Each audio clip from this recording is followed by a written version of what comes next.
नमस्ते बच्चों। कैसे हैं आप सब लोग? कैसी है आप लोगों की प्रिपरेशन? कल एग्ज़ाम है, मुझे पता है पहला एग्ज़ाम है। बहुत बहुत ज़्यादा स्ट्रेस में होंगे, डर भी लग रहा होगा आप लोगों को।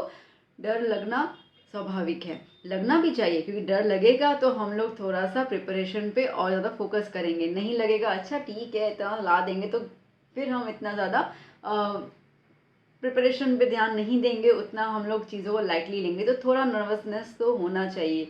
आपको शायद पता होगा, मैंने एक बार सुना भी था कि जैसे कि अमिताभ बच्चन जी न जाने कितनी फिल्में कर चुके हैं ना क्या, बट अभी भी जब वो शूट पे जाते तो नर्वस होते हैं, क्योंकि उनके लिए हर पिक्चर का एक किरदार नया होता है। तो वो अभी भी नर्वस होते हैं, वो स्क्रिप्ट को बहुत बार रीड करते हैं, प्रैक्टिस करते हैं, dialogue delivery can all that. तो अगर इतने एक्सपीरियंस इंसान अगर स्टेज पे जाने पे नर्वस हो सकते हैं, तो हमारा नर्वस होना स्वाभाविक है और होना भी चाहिए, क्योंकि अगर हम नर्वस होंगे तो हम प्रेजेंटेशन बहुत अच्छा करेंगे, हम स्टडी अच्छी तरीके से करें, मार्क्स हम हमारा जो गोल है उस पर फोकस करेंगे। ज़्यादा नर्वसनेस की बात नहीं कर रही हूँ, ठीक है? ज़्यादा नर्वसनेस फिर मेंटल डिप्रेशन दे देता है, वो वाली बात नहीं कर रही हूँ। तो हर एक चीज़ का तालमेल होना चाहिए। तो अब एक्चुअली काफ़ी सारे बच्चे कह रहे थे कि प्रेजेंटेशन प्रेजेंटेशन इंग्लिश का बताइए। तो मैंने कोशिश किया कि चलो एक काम करती हूँ, एक वीडियो बना लेती हूँ और आपको एटलीस्ट डूज एंड डोंट्स बता दूँ कि क्या करना है क्या नहीं करना है। रेस्ट तो चीज़ें मैंने आपको ऑलरेडी समझाई दी है, तो मैं आपको बता दूँ कि क्या करना है क्या नहीं करना है, सो दैट आपका पेपर प्रेजेंटेशन अच्छा हो। बिकॉज जितना भी कह दो, ओके, डोंट जज a book by its cover, कितना भी बोल दो, बट एक्चुअली तो बुक को उसके कवर से ही जज किया जाता है बच्चा, वो तो होता ही है, सीधी सी बात है। ठीक है, तो इसके लिए ना आपका नाम दिख रहा है, ना आपका स्कूल दिख रहा है, ना कोई भी टीचर आपको पहचानता है, तो आपका, ठीक है, आपका जो प्रेजेंटेशन है, आपका जो वो है, वो आपका जो कवर है वो आपका पेपर ही है। ठीक है, तो बट ऑब्वियसली आपके पेपर का प्रेजेंटेशन ये बताएगा कि आप कितने ज़्यादा मेहनती हैं, कितना अच्छे से आप चीज़ों को लिख सकते हैं, तो वो चीज़ तो है ही। तो देख लेते हैं कि पेपर प्रेजेंटेशन क्या है। ओके, राइटिंग वगैरह एक्चुअली बहुत ज़्यादा अच्छी करनी है। अगर आपने कभी देखा हो, तो आप देखते होंगे कि क्लास में बहुत आपने कहानियाँ सुनी भी होंगी, ठीक है, प्रीवियस लोगों से, कि क्लास में ना 50-55% लाने वाला बच्चा जो है उसका 75% आ जाता है। ठीक है, और जैसे 80-85 वाला लाने वाला होता है, यहाँ तो वो उसी लेवल पे होता है या उसके आसपास, तो वही दिखते कि यार उसने तो पूरे सालों को स्टडी नहीं की। ठीक है, पर वो तो इतना पहुंच गया, मैंने तो स्टडी की, मैं तो उसी लेवल पे हूँ। 1-2% का आगे पीछे का फर्क होता है, क्यों? Because of the presentation. ठीक है, कई बार मैंने खुद ने देखे हुए हैं वो बच्चे जो शायद, मतलब शायद नहीं पढ़ाई करते, पर उनकी राइटिंग जो होती है माशाल्लाह, ठीक है, इतनी प्यारी राइटिंग होती है ना, वो राइटिंग देखकर ही दिल खुश हो जाता है। और उसके राइटिंग के प्रेजेंटेशन के हिसाब से उनके मार्क्स जो है वो बहुत ज़्यादा, लाइक अगर मैं बोलूँ ना, तो 10-15% इतना इंक्रीज हो जाता है मार्क्स सिर्फ राइटिंग और प्रेजेंटेशन का। तो इसके लिए बहुत ज़्यादा इंपॉर्टेंट है, इस चीज़ को हल्के में मत लेना। आप लोगों ने मुझसे सवाल पूछे हैं कमेंट में, मुझे खुशी हो रही है कि बच्चे इस चीज़ को भी बॉदर कर रहे हैं कि प्रेजेंटेशन कैसे करना है। तो आप सब इतना ज़्यादा अपने मार्क्स को लेकर, अपने प्रेजेंटेशन को लेकर इतना ज़्यादा आप सोच रहे हैं, हेड्स ऑफ टू यू, कि अच्छा है कि आप इन चीज़ों को फोकस कर रहे हैं। तो चलिए, अभी मैं ज़्यादा टाइम नहीं वेस्ट करूँगी, एग्जाम का समय है, बहुत कुछ चीज़ आपको करनी भी है, तो मैं सीधा शुरू करती हूँ पेपर को कैसे प्रेजेंट करना है। ठीक है बच्चों, देखो मैंने आपको पहले ही बता दिया था कि लेफ्ट साइड में मत लिखिएगा, बिकॉज वो बारकोड वगैरह आता है ना, तो क्या होता है, बारकोड अगर लग जाता है ना तो वो थोड़ा सा वो अनइवन हो जाता है। ठीक है, तो आपने बारकोड यहाँ पे लगा दोगे तो वो आपकी पेन घुस जाएगी और पूरा फट जाएगा। तो मैं ये प्रेफर करती हूँ कि लेफ्ट साइड में हम ना लिखें। और ये हमारा हो गया राइट साइड का सेशन। अब जो पॉइंट्स बता रही हूँ प्लीज़ सुनना ध्यान से। सबसे पहली पॉइंट ये है बेटा, ये जो मार्जिन है ना, इसमें आप कुछ भी नहीं लिखोगे। समझ रहे हो मेरी बात? ठीक है, ये मार्जिन में आप कुछ भी नहीं लिखना, क्योंकि ये मार्जिन के यहाँ पर मार्क्स जो हैं वो दिए जाते हैं बाय द चेकर। तो इसके लिए मार्जिन जो है वो आपको खाली रखना होता है। ओके, तो सबसे पहले तो आप बच्चा क्लास में जब जाएंगे, स्केल, पेन, ब्लू पेंसिल और रबर इफ़ नीडेड, ठीक है, इसको निकाल के रखना। बाबा पाउच में निकालना खोलना ये सब करने की ज़रूरत नहीं है, टाइम वेस्ट होगा, इसको सब निकाल के आप साइड में रख देना। ब्लैक पेन की ज़रूरत नहीं है, ठीक है, लगेगी तो मैं बताऊंगी, but no need, black pen की ज़रूरत नहीं है हम लोगों को। ओके, तो इतना हो गया हमारा। अब ज़्यादा हम लोगों को इतना लाइक ब्यूटी वाला की तरह इसको सजाना नहीं है, ठीक है, पेपर को, बट ये है कि जो लिखो ना वो सही से पता होना चाहिए। तो इसके लिए जैसे आप सेक्शन लिखते हो, सेक्शन लिखकर पूरा ऐसे ब्लॉक कर देना, ताकि एम्फेसाइज हो कि आपने सेक्शन कहाँ लिखा है, कैसे लिखा है। उसके बाद इस तरीके से आपको आंसर लिखना है। ठीक है, आप देख रहे हो, आप खुद पेपर देखिए, ये वाला आप खुद देखिए कि कितना सही से विजिबिलिटी हो रहा है, हर एक चीज़ रीडेबल है, फिजिबल है, सब कुछ है इसके अंदर। ठीक है, तो आप आंसर नंबर 1 अब आप बच्चे बोलेंगे मैम अगर मैं यहाँ पे A1 लिखूँ तो A1 चलेगा ना, वो कोई दिक्कत नहीं, मैंने तुझे बताया आंसर 1, ठीक है। अब A1 भी लिखो तो चलेगा, मुझे पता है ऐसे कोई क्वेश्चन आएंगे बच्चों के, तो मैं पहले से बता देती हूँ, ठीक है। तो आंसर 1 ऑप्शन जो है, अब ऑप्शन के साथ जो उसका आंसर है वो ज़रूर लिखना, ठीक। कई बार क्या होता है ना कि हड़बड़ाहट में हम लोग ऑप्शन समझो कि या तो हमारी राइटिंग इतनी अच्छी नहीं होती, कभी होता है ना, ठीक है, तो हम सी लिखते हैं तो वो ए हो जाता है ना। तो अगर आपने सी लिखा है वो ए की तरह दिख रहा है, ए है जो आपने सी की तरह दिख रहा है, तो आपका वहीं पे ही मार्क्स, मतलब हमको लगा अच्छा ए लिखा है तो कट कर देंगे। तो क्या होगा ना कि अगर आपने आंसर लिखा होता है ना साइड में, तो वो चेकर जो है वो देखेगा अच्छा ऑप्शन तो ये वही, ये तो शायद उसने लाइक वहाँ पे गलती, तो वो आपके स्टेटमेंट के ऊपर मार्क्स जो है वो मिल जाएंगे। बात समझ में आई, ठीक है। तो इसके लिए स्टेटमेंट्स ज़रूर लिखना। तो देखो फर्स्ट स्टेटमेंट आया, अब उसके बाद आपको एक कॉलम एक लाइन जो है आपको लीव करनी ही है, ठीक है। ऐसे ऐसे ना मिक्स करके मत लिखिएगा, क्योंकि चेकिंग करने के लिए अपने को स्पेस भी चाहिए एग्जामिनर को।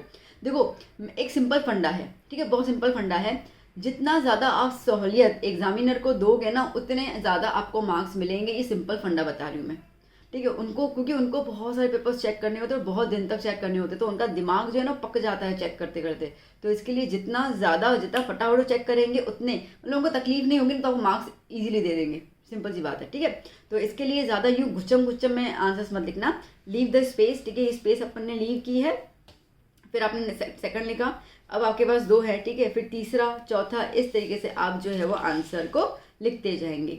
ओके देखो अब सेक्शन ए तो बड़ा हल्का फुल्का सही है, ठीक है, इसके अंदर ऐसा कुछ खास है नहीं, मैं आपको बताऊं तो यहाँ पे है, ये मैंने बता दिया कि यहाँ पे कुछ नहीं करना है। अच्छा बहुत सारे आपको बोलेंगे स्कूल में ये लाइनें खींचो वो लाइनें खींचो, कुछ लाइनें नहीं खींचनी है, ठीक है, कोई भी लाइनें नहीं खींचनी है आप लोगों को, क्योंकि वो ऑलरेडी आपको दिया हुआ होता है, ठीक है। देखो ये स्पेस दी हुई है, अब ये तो क्या एग्जैक्ट सप्लीमेंट्री नहीं है, बट उसके अलावा आपकी जो बोर्ड की सप्लीमेंट्री होती है ना, ये वाला जो स्पेस है ना, ये वाला जो है वो लाइन लिटरली पूरी खाली होती ही है।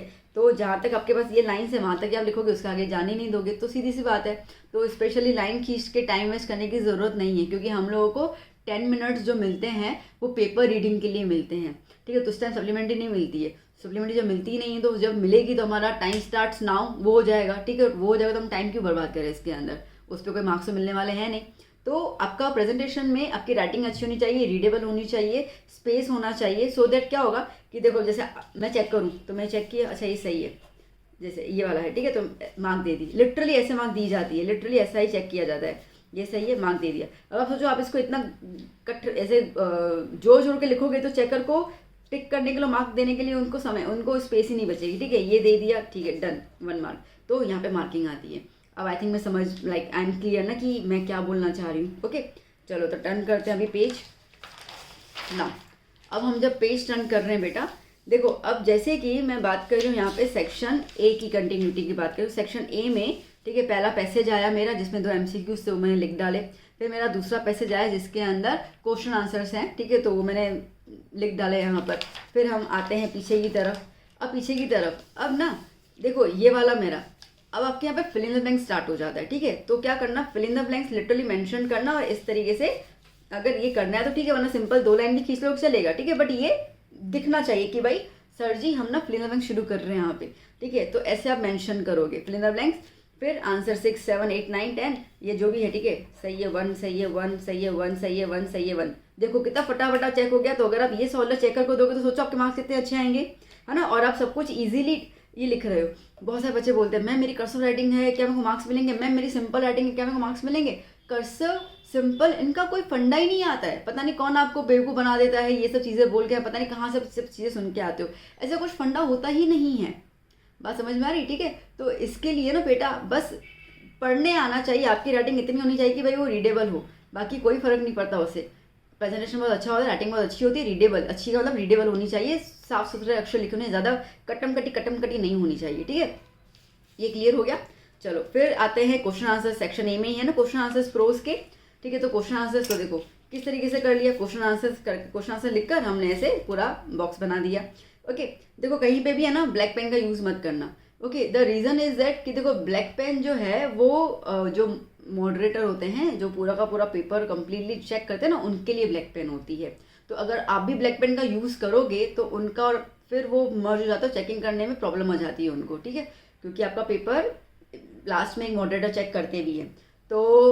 इसके लिए ब्लैक पेन का यूज़ नहीं करना। आपको बहुत सारे लोग बोलते होंगे ब्लैक और ब्लू का पेन यूज़ करो, बट मैं आपको, because I have the experience of 15 years of checking in the board, ठीक है, तो मैं अपने एक्सपीरियंस बता रही हूँ, ब्लैक पेन का यूज़ नहीं करोगे आप। पेंसिल रखो और सिंपल सी बात है ब्लू पेन रखो, उसके अलावा कोई नाटक नहीं करने अपने को। अब देखो क्वेश्चन आंसर्स में आ गए। देखो मैंने 11 नंबर आंसर लिखा।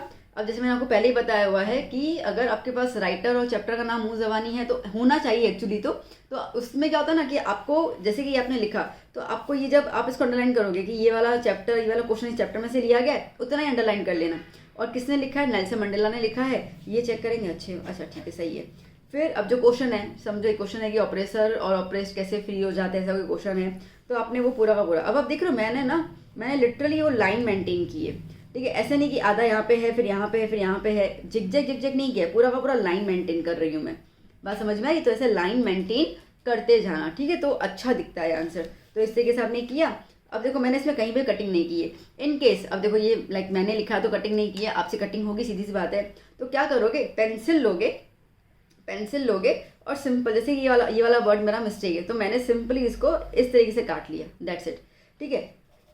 ये वाला पॉइंट नहीं करना है, ठीक है, ऐसे कटिंग नहीं करनी है। अब आप खुद सोचो, आप देख रहे हो ना पेपर, आप खुद सोचो कि जब मैंने ये वाली लाइन की काटने के लिए, तो मैं इसको मिटा दूँ, समझो आप, ये वाली मैंने जब लाइन की काटने के लिए, तो क्या इतना ज़्यादा फोकस गया कि यहाँ पे कटिंग की है इस बच्चे ने, नहीं किया। बट जब मैंने इसको यूं करके काटा तो सीधा का सीधा ध्यान चला गया कि अरे यार कटिंग की है। अब तुम एक आंसर में ऐसे 3 बार कटिंग करो, ठीक है, ऐसे 3 बार कटिंग करो, तो अब आप देखो कितना गंदा आंसर दिख रहा है, आपके सामने ही है। तो इतने गंदे आंसर को मार्क्स मिलेंगे क्या? नहीं मिलेंगे, मैं आपको वही समझा रही हूँ। तो कटिंग करनी भी है तो सिंपल एक लाइन कर दो, दैट्स इट। उसके अलावा कुछ भी ऐसी गंदी वाली कटिंग नहीं करेंगे हम लोग, समझ में आया? ओके, चलो अब सेक्शन बी भी सेम ही है। Okay, always start new section from the new page, तो ये मेरा कंप्लीट हो गया। फिर मैंने सेक्शन को मैंने इस तरीके से लिखा, तो सेक्शन सी मैंने लिखा यहाँ पर, सेक्शन सी, ठीक है। अब सबसे पहला कॉलम क्या था, रेक्टिफाइंग द एरर्स, तो रेक्टिफाइंग द एरर्स लिखा मैंने यहाँ पर। अब एरर और करेक्शन दोनों ही लिखने होते हैं ना अपने को, ठीक है। तो नंबर 31, 32, 34, ये एरर का कॉलम बना दिया, ये करेक्शन का बना दिया। अब देखो कितना सुंदर दिख रहा है लिखने में, ठीक है, सब कुछ विजिबल है कि हाँ ये सन ने ये सन आएगा 1 मार्क, ऑन टू का 2 1 मार्क, वाह, फील्स का फेल्ड 1 मार्क, क्या बात है, ईटिंग का ईटन 1 मार्क, क्या बात है, मस्त, 4 मार्क क्लियर। बात समझ में आई, ठीक है। अब चेकिंग कैसी होती है ना, जैसे आपका ये 4 मार्क 1 2 3 4, फिर आपके जो चेकर होता है ना एग्जाम में, ऐसे करके आपको ये मार्क्स दे देते हैं यहाँ पर, तो 4 मार्क क्लियर हो गए यहाँ पे। ओके, तो जितना आप उनको खुश रखोगे उतना वो तुम्हें खुश कर देंगे मार्क्स देखकर। पंक्चुएशन इस तरीके से, अब सबके स्कूल में अलग बोलते, कोई बोलते कि ऐसे लिखे, कोई बोलते कि नहीं पूरा का पूरा स्टेटमेंट लिखना फिर करना, ठीक है, कोई बात नहीं, वो भी आप कर सकते हो, ऐसा कुछ इसमें है नहीं। तो जैसे कि आप पूरा स्टेटमेंट लिख दो, ठीक है, समझो कि मेरे पास अभी वो स्टेटमेंट है नहीं, ठीक है, समझो ऐसा है, can you hear me, okay, asked, समझो राजवीर, ओके। तो अब ना मुझे पता है यहाँ पे डैश है, तो मेरे को यहाँ पे लगाना है इन्वर्टेड कॉमा, मैंने यहाँ पे लगा दिया और मैंने यहाँ पे डैश कर दिया पेंसिल से, ठीक है।